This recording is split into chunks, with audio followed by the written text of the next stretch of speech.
This clip is brought to you by SaveWithConrad.com.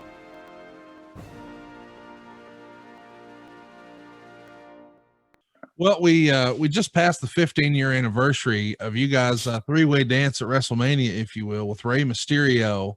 Randy, what do you remember about that period of time, 2006? We know that not too terribly long after, Kurt's going to leave WWE, and this is a weird scenario where it felt like it was built around Rey, sort of paying tribute to Eddie Guerrero, and now it's a three-way dance.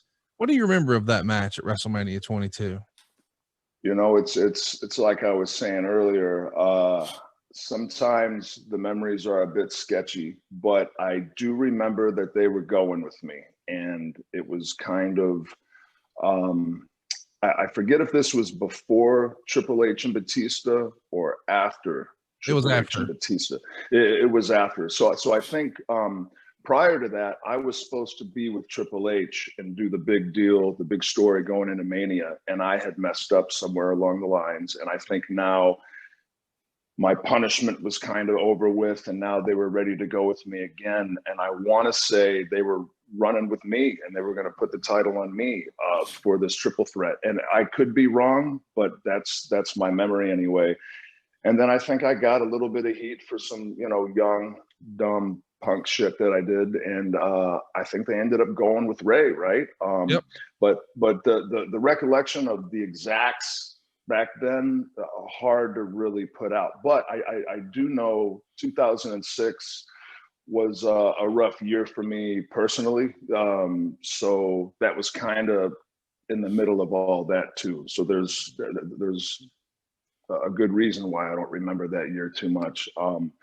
But I remember the match. I remember not having a lot of time for the match. Yeah. It might have started at 20 or 18 minutes. And by the time, like every WrestleMania, by the time we got to our match, I think we had lost at least half of that. The actual in-ring couldn't have been more than 10 minutes, if I remember correctly. Well, not only that, Randy, but you remember Rey's entrance, how long it was? Did he wear he's always wearing crazy shit, right? I forget. Yeah.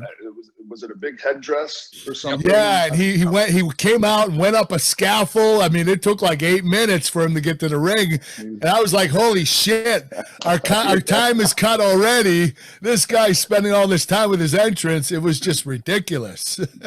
Typical Rey. Typical Rey. Well, speaking of Rey. Yeah. How weird was it doing the angle and getting heat off the late great Eddie Guerrero with Rey Mysterio? Did you find that a little odd to do, or were you comfortable with it? 100% was not comfortable with it. Rey assured me that it's something that Eddie would have wanted. And even still, Rey and myself went to Vicky, and Vicky gave us her blessing, and she said the same thing. Eddie would have wanted to help you guys in this manner. If he could have used his death in some way to help the business, as morbid as that sounds, he would have wanted us to do it, especially with Rey being involved. So although it was a horrible tragedy and we all lost a friend, it was kind of something that helped me along my way in my career. And a lot of people, as a bad guy, talking about that, that's heat, and it worked, and it kind of helped with the angle between me and Rey. But looking back, it'll always be something that was a little, there's a lot of things I've done in my career that have made me uncomfortable. I think we can all agree on that, right? Individually, but that in particular was something that I'd put at the top of that list. And understandably, I totally get that. Sure. Randy. Yeah. Hey, it's Conrad Thompson. Thanks for checking out the podcast here on YouTube. Be sure to hit the subscribe button and the notifications bell so you get a notice anytime we upload some new content. And go save yourself some money right now. If you're in a 30-year loan or you have credit card debt, it's not a matter of if I can save you money. It's a matter of how much. Find out right now for free at SaveWithConrad.com.